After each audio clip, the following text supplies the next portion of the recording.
If you have ever been to a job interview, then you know the dreaded question, why? And in our industry, they always ask, and me, being someone who interviews people for a living, every single person I've ever hired, I've interviewed. I ask this as well. And this video is gonna break down how you should answer the why clinical research.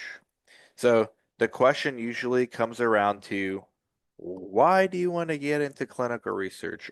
Or if you're already in clinical research, the answer is why do you like clinical research? Or some variation of this. And this gets a lot of people nervous. You know this question's coming up. And even if by some random oddball chance it doesn't come up, you can still discuss elements of it throughout other questions that you're being asked during the interview. So, this is a very common, almost every single job interview, and every single job interview I've ever conducted as the interviewer, I ask it. And now I ask it because I'm generally hiring entry level people. And by entry level, I mean people that do not have clinical research experience. And I know what kind of industry this is. I know what kind of work is expected. I know what kind of attention to detail is expected. I know everything I talk about on this channel. But when I'm hiring someone who doesn't have research experience, I know that they don't know that. And I know that they don't know much about clinical research. So I need to hear a strong conviction from their end as to why this industry is important to them. I would hope that they have researched it. I would hope that they have been curious enough to do some investigating on the industry, do some investigating on my company or on the company that is doing the interview. Those are generally good tells because the last thing employers want, and this is what brings this question, the essence of why it's important. The last thing any employer wants, whether it's zero research experience or tons of research experience, employers don't want to hire someone, waste time and money onboarding them, training them in the case of inexperienced people, but even in the case of experienced people, there's time spent on training, and then only to have that person leave. And I've had this happen twice now at my in the last year. Twice in the last year at my own site, this has happened, and I have asked this question. So, this question doesn't prevent candidates from getting hired and then leaving. It just helps the employer better understand who they're hiring and decreases the odds of the person leaving. Now, there's other market forces at play. It's obviously a dynamic situation, but do you know this question's coming up? So, we're gonna break down how to answer it. Again, I discussed employer's worst nightmare. We find the perfect candidate, we hire them, we onboard them, we train them, we spend money and time, and then they decide to leave. So we want to make sure that when the going gets tough, you don't get going, or when other market competitive forces like other companies are out there and make offers, that you don't go leaving.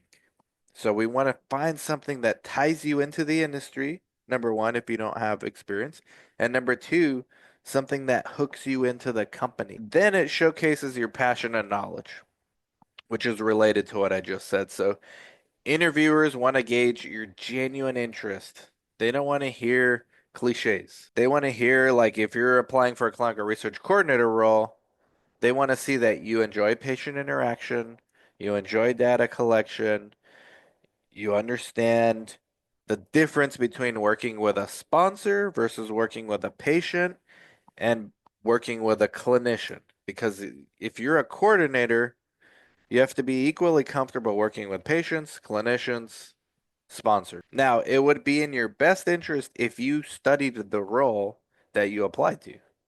Because then when you're asked this why question, you could reverse engineer it from the perspective of the employer. Now, you should be genuine, and it's kind of hard to fake certain things about being genuine, and this is where your emotions come in, body language.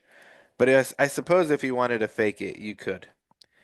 Fake at your own expense, okay? I'm not in trouble. I don't want to be blamed for you faking your passion. So, genuine passion. Express enthusiasm authentically. I'm a small employer, and I've probably conducted hundreds in my 2 decades of doing research, easily hundreds of interviews. And you can tell genuine enthusiasm from nervousness, from fake enthusiasm, from apathy, or I just don't care. I just want a job. Clearly, you want to show genuine enthusiasm and be as authentic as you can about it. So, how do you do that? That's a very personal thing. You have to study the company. You have to find ways that your passions, your genuine passions, actually could, even in theory, translate into passion for your job that you're about to do. So most jobs that you apply for, you're going to see the responsibilities. And then you got to go out and do your own homework on that company and research everything you possibly can. Be prepared. Once you prepare, or while you're preparing, you should figure out ways to interject your own enthusiasm into the job or into the company or into their mission or values or their whatever the case may be. And the more precise you are about it, the more detailed you are about it. For example, you could say, I was on your website and I saw that you guys have a blog, and what particularly caught my eye was this blog post about rare diseases. And the reason I'm passionate about this industry is because, and then tie it into rare diseases. And I'm just using an example again. Steal these lines at your own expense because you can easily get caught in a lie, and then you're better off just not having lied to begin with. Um, So let that excitement show in the answer and let the genuine passion show in the answer. This is one thing that humans can do better than the AI is figure out genuine enthusiasm. And don't worry about being nervous. I have been, again, I've done hundreds of these interviews as the employer, and I've seen nervous. I've seen nervous a lot, but you can still demonstrate enthusiasm even if you're nervous. The way you should do it is to transform your anxiety and your nervousness into energy and passion. And you can only do that by being genuine about it. And you can't, I still get stage fright, even though I do speeches and talks. I have a conference on research. I have to get on stage sometimes in front of hundreds of people. Of course, I get butterflies. I get stage fright. And right before I'm about to go on, I change. I say, you know what? I'm not going to fight these nerves. These nerves are natural. I'm obviously not going to get rid of them. I it would actually like mean I'm not a human if I'm not getting nervous right now. But what this means is that I'm actually excited. And so what I'm going to do is rather than fight my nervousness, I'm going to channel it back into excitement because energy can neither be created nor destroyed. It can only be transferred. So I'm going to transfer it from nervousness to excitement, and that usually helps. But you got to be genuine. Now, another thing you should, and it's very important to interject into your answer, is highlight your relevant experience. So whether don't have research experience, you need to find transferable skills. If you do have research experience, you need to highlight highly detailed industry related experience that can translate to this particular role. So the more detailed, the better. One of my favorite or most memorable interviews I've done with a coordinator who we ended up hiring was this coordinator named Lana, and she still works for my site. She's a director of community outreach now, as well as a coordinator. But I knew she had no experience doing research, but she did do her own due diligence and research the job and the industry. She did her part well. But I asked her, give me an example of a challenging situation that you successfully overcame in your current role. She was a manager at a restaurant because her mom owns a restaurant in town. And she gave this answer that could not be faked. She said, "Hey, I get angry customers all the time because our point of sale systems go down and all they want to do is pay for their food and leave. So I have to come in there and I have to fix it on the fly and appease the customers while I'm fixing it and maybe comp them something, comp them a drink and have customer service skills." I knew she's not faking that answer. And I can tell that she's actually been through that quite a few times. And so I knew that that could translate well to the clinical research space where you may have a patient that's frustrated with a diary or a system not working properly, and then you've got to kind of walk them through as a coordinator their visit so that they're not upset and they don't quit the study. And then finally, research, I've said it, but I'll say it again, it bears repeating. Research the company. You got to know the company's mission, how their goals align with your career aspirations. For example, if it's CNS trials, mention your interest in psychiatry and how their work inspires you, or why you won't go get some experience and then leave to another company because their mission aligns with yours and aligns with your career aspirations. And there's no way to answer this on the fly without doing your preparation beforehand. So, mistakes to avoid: being too generic. Obviously, to answer the question, why clinical research? Oh, I just need a job. Or, oh, it seems interesting. It shouldn't seem interesting. You should already know that it's interesting.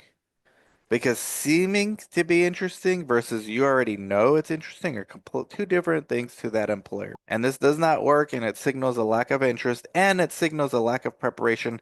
And how you do anything tells me, as the employer, how you do everything.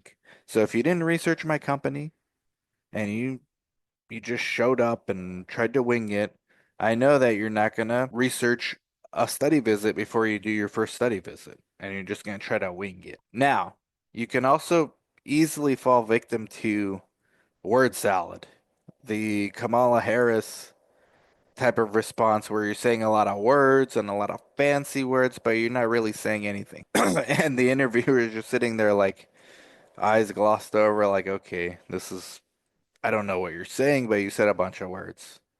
So keep your answer focused and on the role and on the company itself. Don't put irrelevant details in there. And if you put details that you might perceive the employer may think are irrelevant, figure out a way to tie it back to the question or to your answer and explain it if you have to.